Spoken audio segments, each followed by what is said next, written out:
Deep in the rugged terrain of Namibia's Kaokoland, a unique and ancient culture thrives. The Himba people, with their rich traditions and striking appearance, have long fascinated outsiders. With their intricate hairstyles, adorned with ochre and butterfat, and their resilient way of life, the Himba are a true marvel of African heritage. But beyond their iconic looks, what complex stories lie underneath the ancient society? Join us as we delve into the fascinating world of the women of the Himba tribe that offer sex to visitors. The Himba of Namibia. Beneath the fast-paced modern world and technology, there's a tribe so distant that they have clung onto their century-old traditions and ways of life. The Himba. Though Himba is commonly used in the West, Ova Himba is the more correct term, as when freely translated from the Otji Herero language, Himba means beggar. The Himba, it is sometimes said, are the most beautiful tribe of Africa. Their Otji's coated hair and skin create a flawless, radiant complexion, and their slender build and upright posture create an otherworldly elegance to them. They are indigenous peoples, with an estimated population of about 50,000 people living in northern Namibia, in the Kunene region, formerly Kaokoland, and on the other side of the Kunene River in southern Angola. There are also a few groups left of the Ovatwa, who are also Himba, but are hunter-gatherers. However, the Ova Himba do not like to be associated with Ovatwa. Culturally distinguishable from the Herero people, the Himba are a semi-nomadic, pastoralist people and speak Ochi Himba, a variety of Herero, which belongs to the Bantu family within Niger-Congo. The Himba are semi-nomadic, as they have base homesteads where crops are cultivated, but may have to move within the year depending on rainfall and where there is access to water. The Himba are considered the last nomadic people of Namibia. They are predominantly livestock farmers who breed fat-tailed sheep and goats, but count their wealth in the number of their cattle. They also grow and farm rain-fed crops such as maize and millet. Livestock are the major source of milk and meat for them. Their main diet is sour milk and maize porridge, and sometimes plain hard porridge only, due to milk and meat scarcity. Their diet is also supplemented by cornmeal, chicken eggs, wild herbs, and honey. Only occasionally and opportunistically are the livestock sold for cash. Non-farming businesses, wages and salaries, pensions, and other cash remittances make up a very small portion of the Himba livelihood, which is gained chiefly from their work in conservancies, old age pensions, and drought relief aid from the government of Namibia. Women and girls tend to perform more labor-intensive work than men and boys do, such as carrying water to the village, earthen plastering the mopane wood homes with a traditional mixture of red clay soil and cow manure binding agent, collecting firewood, attending to the calabash vines used for producing and ensuring a secure supply of soured milk, cooking and serving meals, as well as artisans making handicrafts, clothing, and jewelry. The responsibility for milking the cows and goats also lies with the women and girls. Women and girls take care of the children, and one woman or girl will take care of another woman's children. The men's main tasks are tending to the livestock farming, herding where the men will often be away from the family home for extended periods, animal slaughtering, construction, and holding council with village tribal chiefs. Members of a single extended family typically dwell in a homestead known as Onganda, a small family village consisting of a circular hamlet of huts and work shelters that surround an okuruo, a sacred ancestral fire, and a kraal for the sacred livestock. Both the fire and the livestock are closely tied to their veneration of the dead, the sacred fire representing ancestral protection and the sacred livestock allowing proper relations between human and ancestor. This ancient tribe uses a heterogeneous pasture system that includes both rainy season pastures and dry season pastures. Dry season pastures are rested during the rainy season, which results in higher biomass production in the soil compared to constantly grazing all pastures. The red-haired people of Africa, people stick to porridge. Every morning and evening they heat some water, wait until it boils, and put some flour in it, maybe add some oil, and food is served. The flour is mostly from maize, but from time to time you might find some mahangu flour as well. Mahangu is another name for pearl millet. It is a prevalent crop in Namibia since it performs well in soils with low fertility. On rare occasions, such as weddings, the Himba do eat meat, but this is more an exception than a rule. The Himba's dress patterns. Both the Himba men and women are accustomed to wearing traditional clothing that befits their living environment in the harsh yet beautiful Kaokoland and the hot semi-arid climate of their area. In most occurrences, this consists simply of skirt-like clothing made from calf skins and sheepskin, or increasingly from more modern textiles, and occasionally sandals for footwear. Notably, women's sandals are crafted from cow's skin, while men's are resourcefully made from old car tires. Women who have given birth wear a small backpack of skin attached to their traditional outfit, symbolizing their new role in society. The Himba people, especially women, are remarkably famous for covering themselves with ochre's paste, a cosmetic mixture of butterfat and ochre pigment, to cleanse and protect their skin over long periods due to water scarcity, and shield themselves from the extremely hot and dry climate of the Kaokoland, as well as insect bites. The cosmetic mixture, often perfumed with the aromatic resin of the omuzumba shrub, gives their skin and hair plaits a distinctive orange or red tinge characteristic, as well as texture and style. Ochre is considered foremost a highly desirable aesthetic beauty cosmetic, symbolizing the Earth's rich red color and blood, the essence of life, and is consistent with the Himba ideal of beauty. From pubescence, boys continue to have one braided plait, while girls will have many ochre's textured hair plaits, some arranged to veil the girl's face. In daily practice, the plaits are often tied together and held parted back from the face. Women who have been married for about a year, or have had a child, wear an ornate headpiece called the arembe, sculptured from sheepskin, with many streams of braided hair, colored and put in shape with ochre paste. Unmarried young men continue to wear one braided plait extending to the rear of the head, while married men wear a cap or head wrap and unbraided hair beneath. Widowed men will remove their cap or head wrap and expose unbraided hair, signifying their changed status. As a semi-nomadic pastoralist society, Himba art is limited to their clothing and portable items, such as wooden headrests, metal and wooden smoking pipes, and all types of calabash and wooden pots to carry milk and derivatives. Decorated wooden dolls are becoming rarer nowadays due to the introduction of imported plastic dolls. It is indeed in jewelry and clothing where Himba artisan production stands out from that of the rest of the Angolan tribes. Since the arrival of European settlers in Himba territory in the early 20th century, metal pieces from motorcycles, mainly iron chains, have been introduced to Himba jewelry. Seashells from the Indian Ocean brought by the Portuguese traders are also now part of Himba female daily attire. In terms of architecture, Himba homesteads can be divided in two styles: the nomadic semicircular hut made of a wooden structure and covered with adobe, clay mixed with cow dung, and the rectangular semi-nomadic huts, with a wooden structure, also covered with adobe, and often with a grass roof, similar to that of their neighbors, the Dimba. Both nomadic and semi-nomadic settlements are enclosed with a palisade made of thorny branches. Tradition and marriage practices.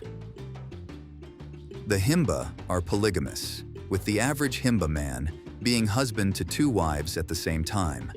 They also practice early arranged marriages. Young Himba girls are married to male partners chosen by their fathers. This happens from the onset of puberty, which may mean that girls aged 10 or below are married off. This practice is illegal in Namibia, and even some Himba contest it, but it is nevertheless widespread.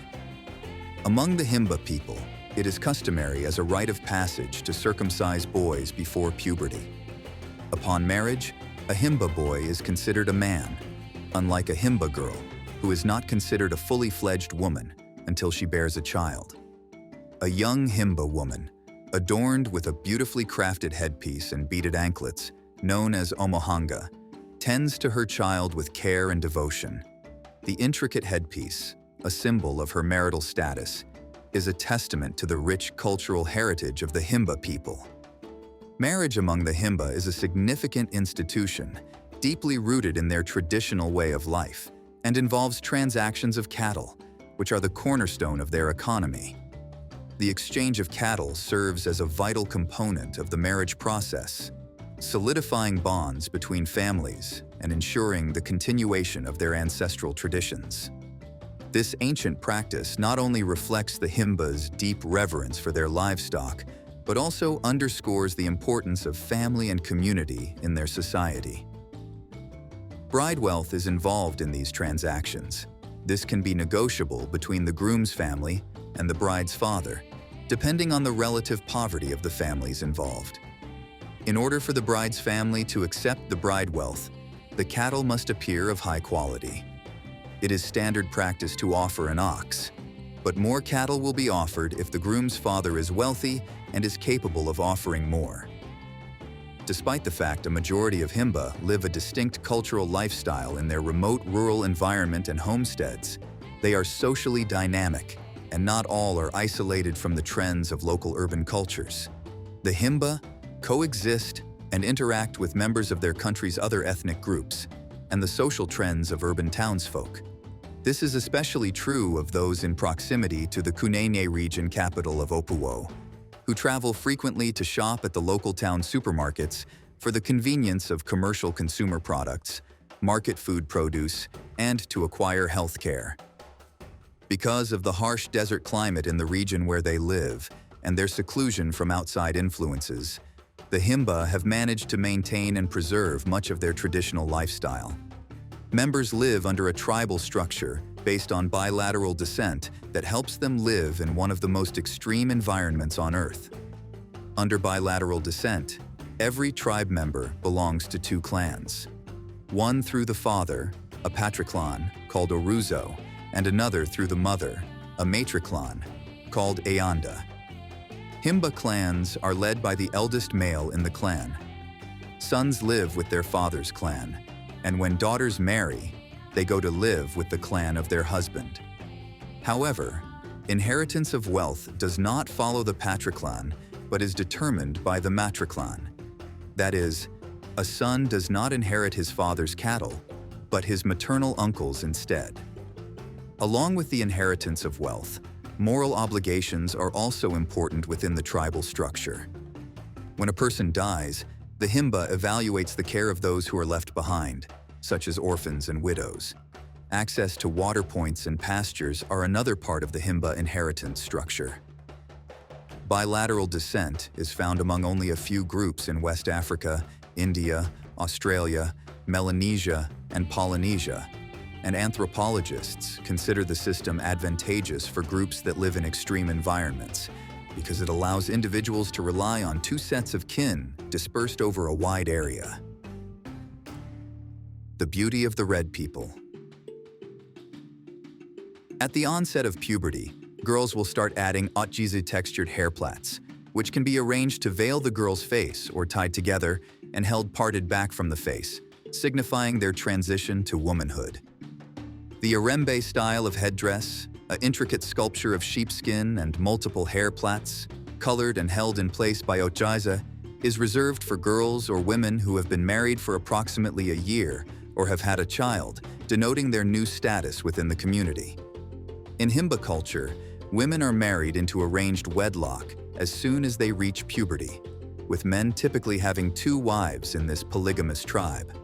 However, the practice of marrying girls as young as 10 to partners chosen by their fathers.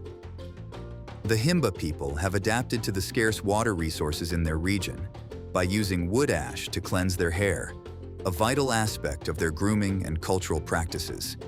The use of ochre, a mixture of butterfat and ochre, to color and condition their hair, is an integral part of their beauty and identity.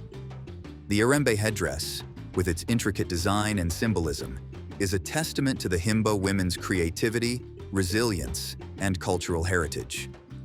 In the arid landscape of the Himba's ancestral land, water is a precious and scarce resource.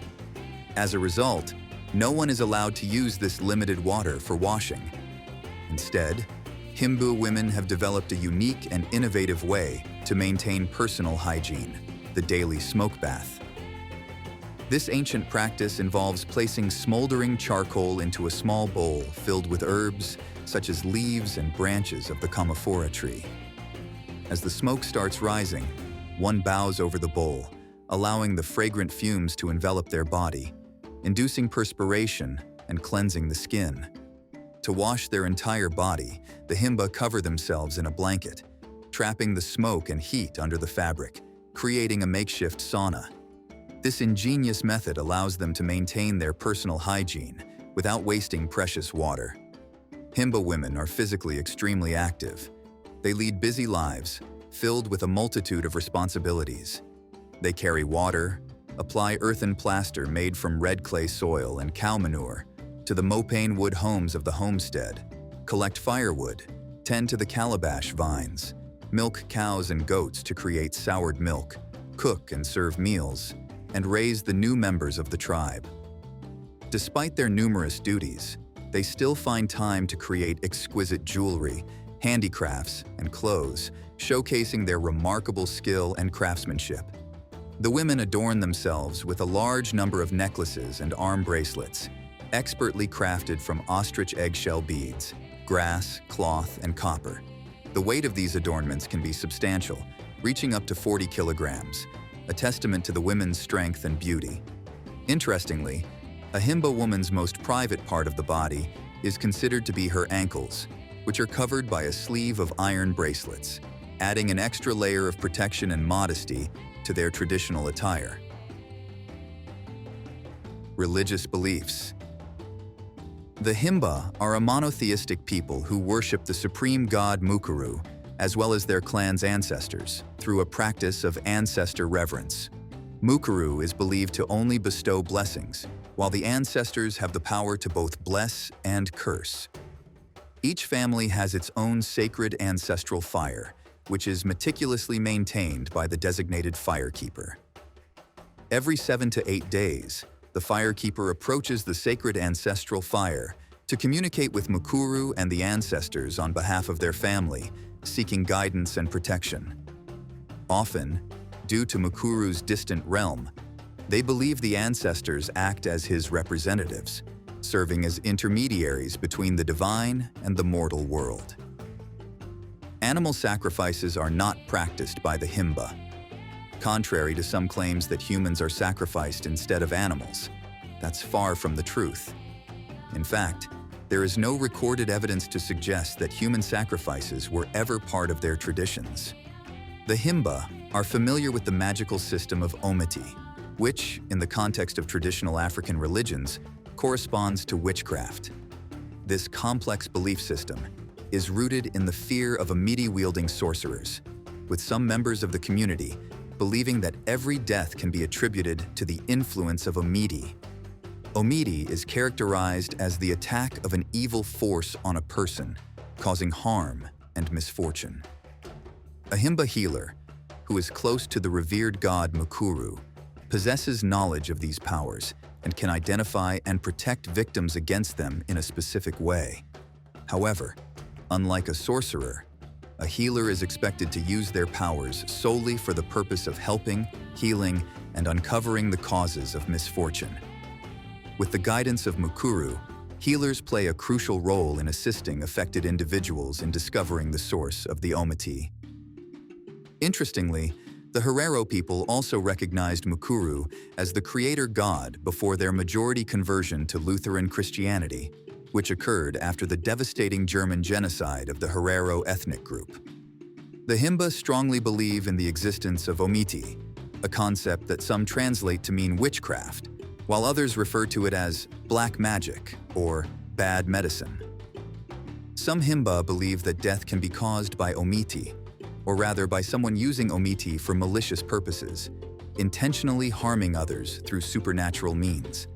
Additionally, some believe that evil individuals who wield omiti possess the power to plant bad thoughts in another's mind or cause extraordinary events to unfold, such as transforming a common illness into a life-threatening condition. However, users of omiti do not always attack their victims directly.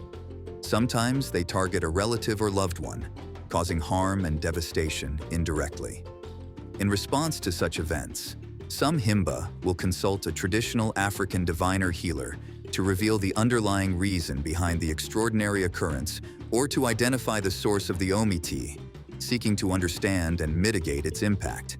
By reading the intestines of a goat, Himba fortune tellers predict the future, especially with regards to climatic cycles and the health of their cattle.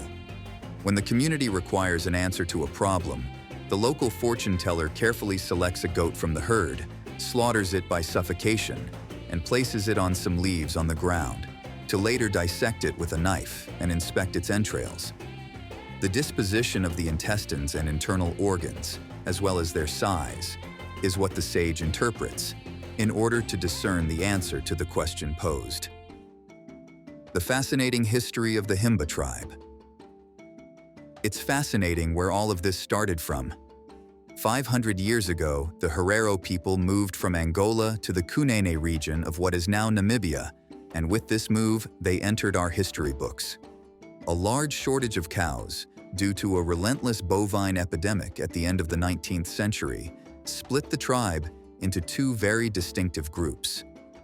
While the part of the tribe that is still known as the Herero would move south to explore new regions in an effort to enhance their chance of survival and eventually embraced conformity over time, the other group, called the Himba, held fast to their territory, their traditions, and customs. While the two groups continue to share the Herero language, the Himba dialect is now known as Ochi Himba. The Himba history is fraught with numerous disasters, including severe and prolonged droughts, as well as guerrilla warfare, particularly during Namibia's grueling War of Independence, and as a result of the devastating civil war in neighboring Angola. In the 1980s, it appeared that the Himba way of life was on the brink of collapse due to a culmination of adverse climatic conditions and political conflicts. A severe and relentless drought killed a staggering 90% of their livestock, leaving the community in a state of desperation. Many Himba people were forced to give up their herds and become refugees in the town of Opuwo, living in squalid slums and relying on international humanitarian aid to survive. Others joined Coavoet paramilitary units in an attempt to cope with the catastrophic livestock losses and widespread famine that had ravaged their community. Also, Himba living over the border in Angola were occasionally victims of kidnapping during the South African Border War. They were either taken as hostages or abducted to join the Angolan branch of the People's Liberation Army of Namibia, the military wing of SWAPO, adding another layer of trauma and disruption to their already precarious existence. Groups of the last remaining hunters and gatherers, the Ovatwa, are being held in secured camps in the northern part of Namibia's Kunene region, despite fervent complaints from traditional Himba chiefs that the Ovatwa are being detained without their consent and against their wishes. In February 2012, traditional Himba chiefs issued two separate declarations to the African Union and to the OHCHR of the United Nations, outlining their grievances and objections. The first declaration, titled Declaration of the Most Affected Ova Himba, Ovatwa, Ova Jimba, and Ovazemba against the Orakawe Dam in the Baines Mountains, delineates the objections from regional Himba chiefs and communities residing near the Kunene River. The second declaration, titled Declaration by the Traditional Himba Leaders of Kaokoland in Namibia, enumerates the violations of civil, cultural, economic, environmental, social, and political rights perpetrated by the government of Namibia. In September 2012, the United Nations Special Rapporteur on the Rights of Indigenous Peoples visited the Himba and heard their concerns regarding the lack of recognition of their traditional authorities and their placement under the jurisdictions of chiefs of neighboring dominant tribes. who make decisions on behalf of the minority communities. The special rapporteur noted that the lack of recognition of traditional chiefs, in accordance with Namibian law, relates to a lack of recognition of the minority indigenous tribes' communal lands. Subsequent protests and marches have been organized by the Ova Himba and Zemba communities, including a protest on November 23, 2012, in Okangwadi, against Namibia's plans to construct a dam in the Kunene River, and another on March 25, 2013, in Opuwo, against ongoing human rights violations. The protesters expressed their frustration over the lack of recognition of their traditional chiefs, culturally inappropriate education, illegal fencing of their traditional land, and lack of property rights to their ancestral territory. Also, on October 14, 2013, Himba chief Kapika condemned the misuse of Himba people in a German reality TV show and demanded the halt of further episodes. On March 2014, Himba from both Angola and Namibia marched again in protest against the dam's construction plans and the government's attempt to bribe their regional Himba chief. In a signed letter, the Himba community from Epupa emphasized that any consent form signed by a former chief as a result of bribery was invalid, as they remain opposed to the dam. A world in a handful number of colors. At first glance, the Himba tribe may seem like a fascinating, yet familiar sight, with their striking appearance and intricate adornments. However, there is more to this captivating community than initially meets the eye. Their statuesque beauty, accentuated by the warm, golden tones of ochre on their skin and their elaborate accessories, have indeed captured the imagination of visitors for centuries. The Himba's unique blend of traditional charm and rugged adaptability has made them a subject of enduring fascination, drawing in outsiders with their enigmatic presence. Yet, beyond their captivating appearance lies a rich cultural heritage, shaped by their harsh yet breathtaking environment and a deep-rooted connection to their ancestral traditions. Today, they are one of the most fascinating, studied, and instantly recognizable tribes on the African continent. But as with many of us, much of their story lies, like an iceberg, in the history that lies under the present. Several researchers have studied the Himba perception of colors. The Himba use 4 color names. Zuzu stands for dark shades of blue, red, green, and purple. Vapa is white and some shades of yellow. Buru is some shades of green and blue, and Dambu is some other shades of green, red, and brown. Like many traditional societies, the Himba have exceptionally sharp vision, believed to come from their cattle rearing, and need to identify each cow's markings. The impregnable and harsh environment in which the Himba inhabit has allowed them to remain relatively isolated from the outside world and thus preserve the bulk of their culture. However, since Namibia's independence in 1990 and the increase in tourism in that country, Western acculturation has been penetrating, accompanied by undesirable elements, such as alcohol. The last threat that this group faces is the possible construction of a dam in Epupa, which would change the entire ecosystem of the Kunene region. Some Himba children attend Western schools, and some young people leave their homelands to live in towns. The Himba have been remarkably successful in maintaining their unique culture and traditional way of life, despite numerous external pressures. As such, they have actively collaborated with international activists to block a proposed hydroelectric dam along the Kunene River, which would have devastatingly flooded their ancestral lands and threatened their very existence.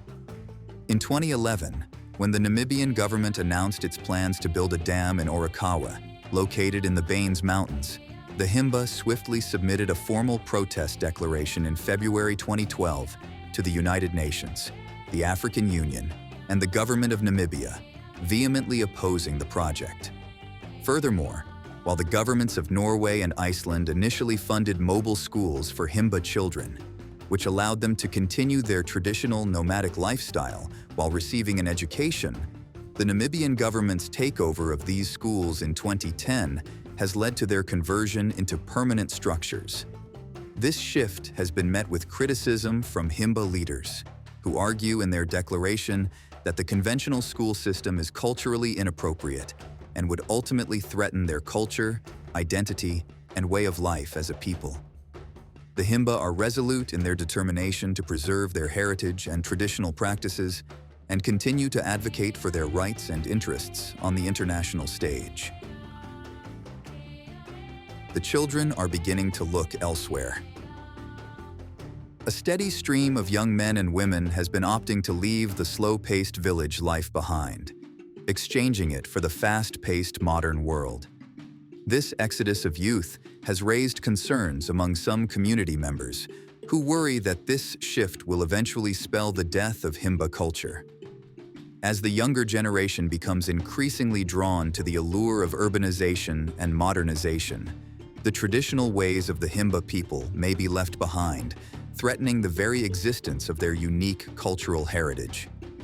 One such individual is Owen Kataparo, a Himba man who grew up in Omuhoro, whose life is a testament to how the arid and rural area in northeast Namibia is changing.